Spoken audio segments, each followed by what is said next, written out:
morning! Good morning, dear viewers! I'm Rose Domingo of Davao City. Yesterday, I shared about how to sew bedsheet and pillowcases. And for today, naisipan kong iba yung atake ko. I'd like to have a short tutorial about the parts and functions of a sewing machine for those who want to begin sewing or want to study sewing or how to sew any cloth. Let us begin to enumerate the parts of the sewing machine. I am here in front of my sewing machine, so I'll just point the parts, okay? Our first part is the bobbin and the bobbin case. This is the bobbin. This is the bobbin, and this is the bobbin case.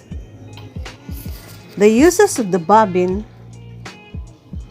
is to hold the thread that will make up the underside of the machine stitch.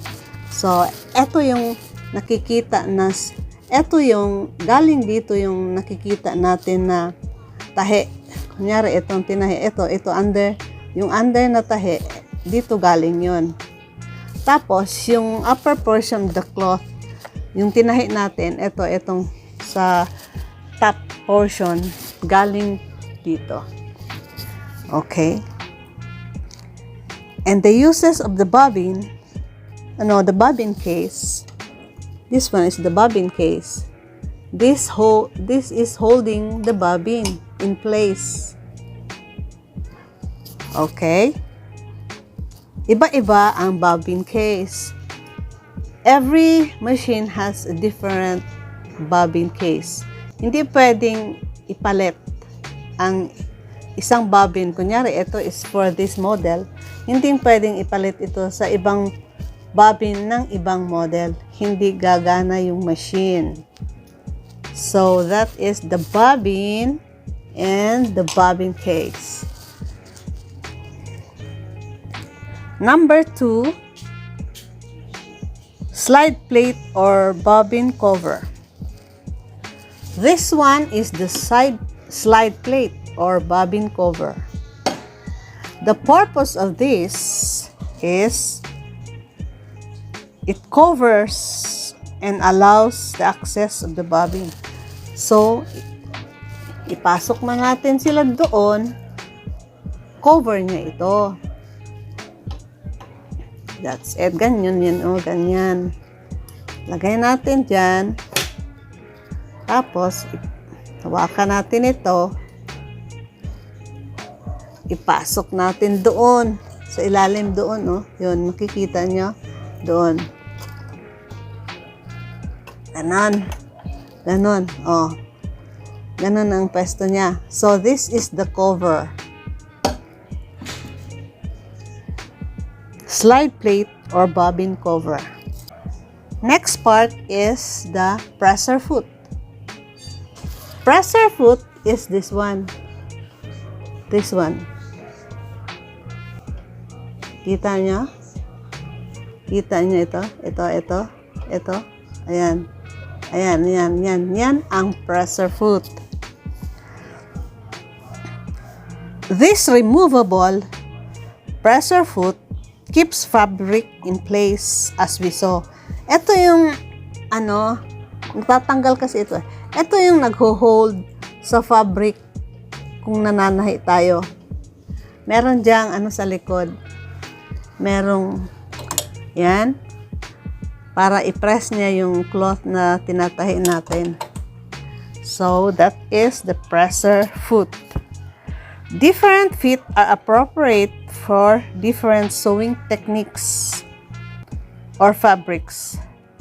Merong para sa zipper, merong para sa leather, and ibang klase ng cloth. So, pero yung usual na ginagamit for ordinary sewing, this is the presser foot for this model na Singer sewing machine. This is a very old sewing machine already. Pamana pa sa mama ko.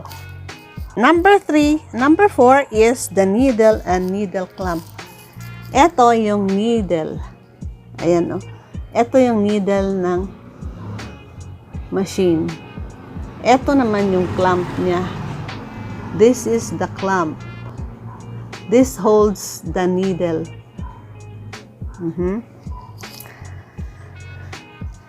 Sewing machine needles are removable and come up in a variety of sizes. So, merong mga sizes yan. Depende sa tatahiin mo.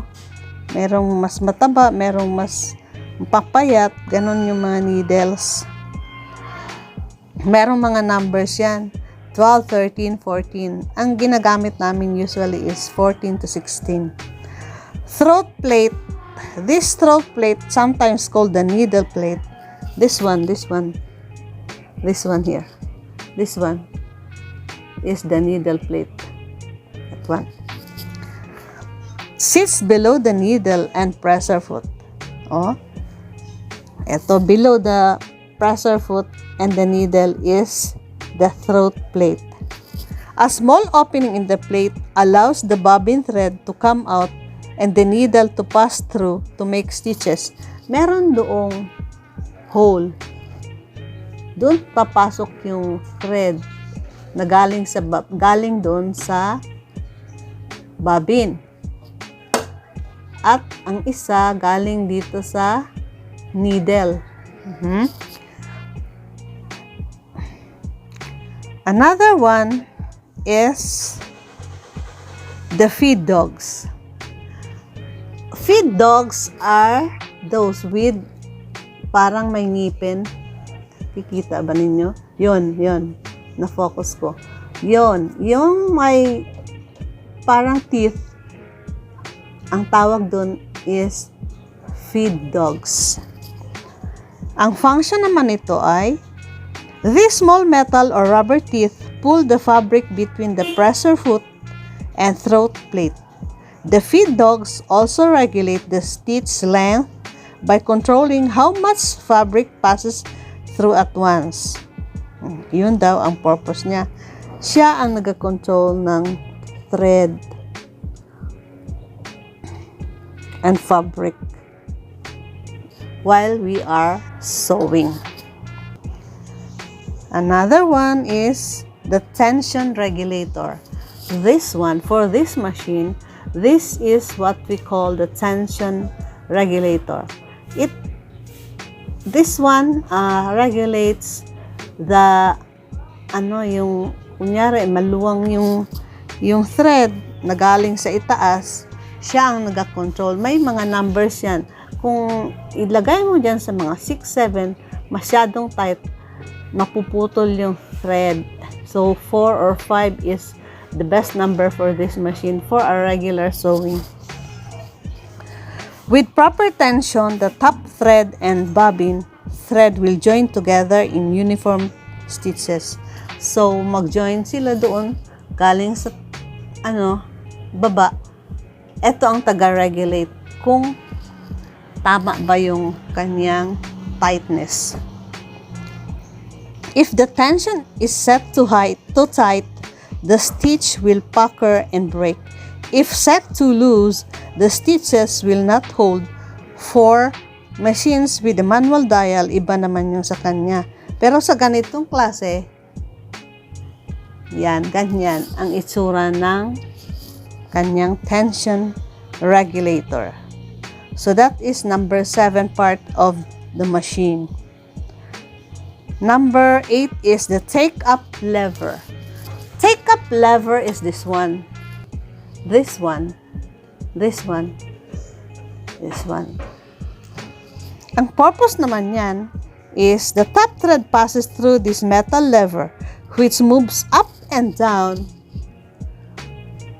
I-move ko yan siya up and down, ha? Yan, up and down. in tandem with the needle. Kung ibaba mo, ipapataas mo yan, yung needle niya, ayun, ang needle niya ay bababa.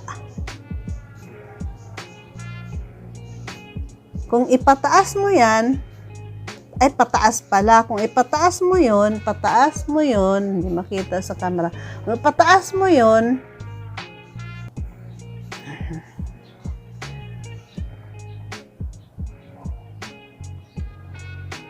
kung ibaba mo yun, bababa yung needle.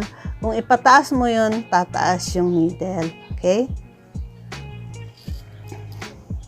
So, yan ang purpose niya.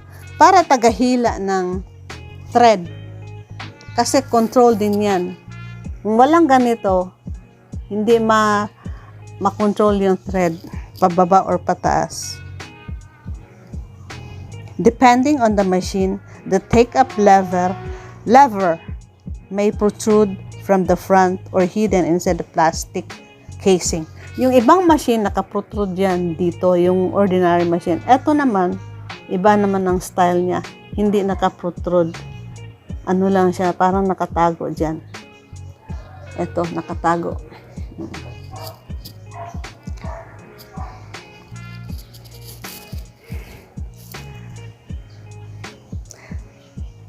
Before placing fabric under pressure foot, raise the lever completely. The needle will be at its highest point. This will keep the needle from sagging the fabric. Okay? So, number 9, bobbin winder tension disc. Bobbin winder tension disc. Ito naman siya. Kasi dadaan yung thread dyan. Ito, dadaan yung thread dyan. Yan. So, ito siya. Kikita nyo ba? Ito. Ano ba yung camera ko? Ito siya.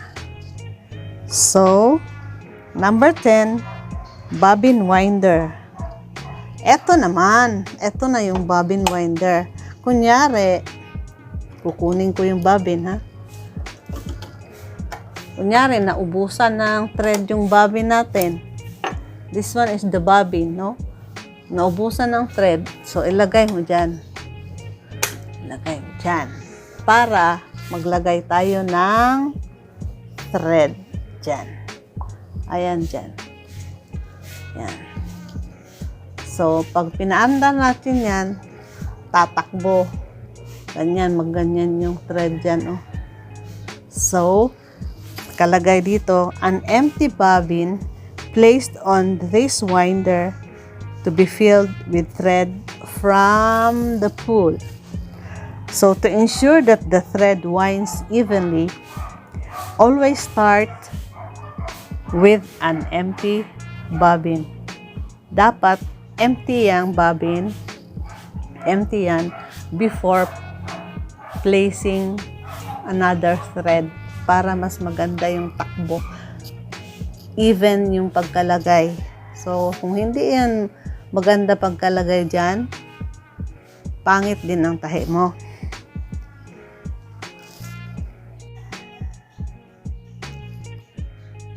Ang next is thread guide.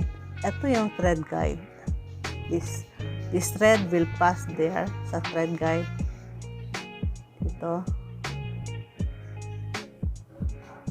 Bago ipasok dito. Bago pasok dyan.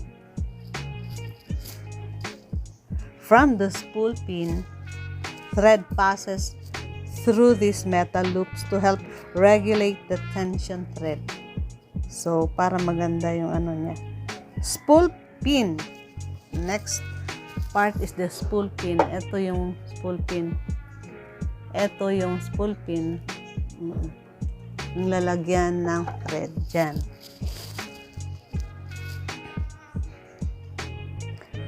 Some machines come with several spool pins with various types of thread or decorative twin needle sewing. Ito naman, simple lang ito. So, iisa lang yung spool pin niya. Pangbahay lang ito na makina. Flywheel. Next part is the flywheel. Flywheel or hand wheel. This one is the flywheel or the hand wheel. Mag-start ka nitong makina na ito, iganon mo or iganon mo para siya tatakbo. Yan ang tawag dyan is flywheel or hand wheel.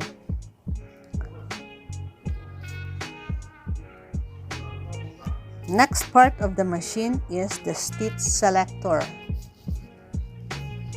Stitch selector is this one. Kita nyo? Ito is the stitch selector. So, yung ginagamit ko ngayon is yung straight lang. Kung mag-zigzag ka yan, iba-iba yan. That is the stitch selector.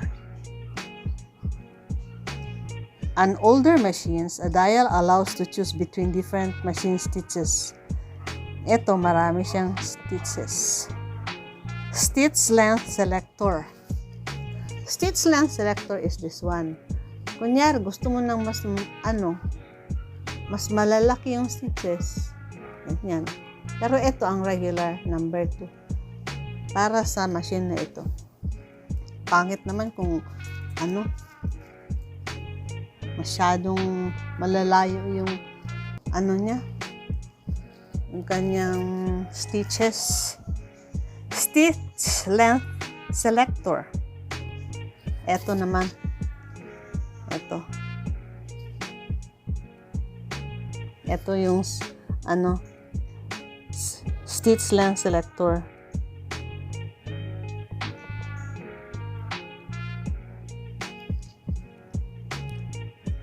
Next is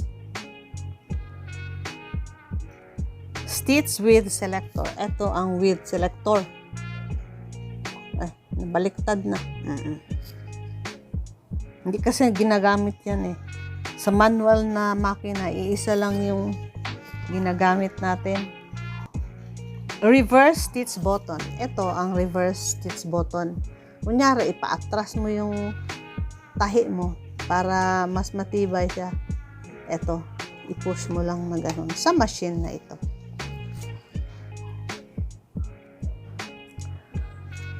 Foot controller. Ito na ang foot controller. Because this is not a manual machine. Meron siyang foot controller nandun sa baba. Ito, pakita ko. Ito, tinapakan ko. Ito yung foot controller. Meron siyang mga wires dito. Wires. Yung isang wire doon sa transformer. Kasi hindi ito 120. Hindi ito 220. So, sa Pilipinas, 220. Ito siya for 120. So, itong isang wire doon sa transformer. So, ito namang transformer na ito, meron din siyang wire. Itong wire na ito. Ito yung sa wall. Sa wall natin. Ayan, ito. So, these are all the basic parts of a sewing machine. Okay ba? Meron pang extra part ito. Ang machine na ito, meron siyang light. Kunyari, nadiliman ka sa tinatahi mo, o madilim yung place, hindi masyado madilim. Ito. So, extra part of this sewing machine. There are other parts, pero yun ang mga basic parts ng sewing machine. So, kung meron tayong sewing machine at alam na natin yung basic parts at gusto nating manahi, pwede na tayong mag-start manahi. So, that's my short tutorial for the parts of a simple sewing machine. So thank you for watching. Please like, share, or comment, subscribe, and let us notify when you want to view for another video. Thank you so much. Keep smiling. God bless us all.